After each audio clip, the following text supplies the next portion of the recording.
আসসালামু আলাইকুম মা ও বোনেরা। মদ পানের শাস্তিস্বরূপ দোজখীদের দেহের ঘাম বা নির্যাস পান করানো হবে।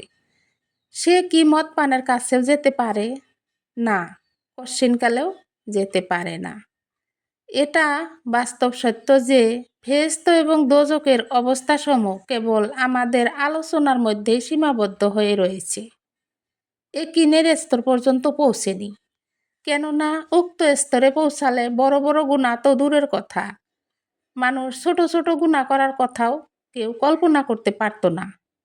হযরত আলী রাদিয়াল্লাহু তাআলা আনহু বলতেন, ফেরেশতা এবং দোজখকে আমার সামনে রেখে দেওয়া হলেও আমার একিন বিন্দু মাত্র বৃদ্ধি পাবে না।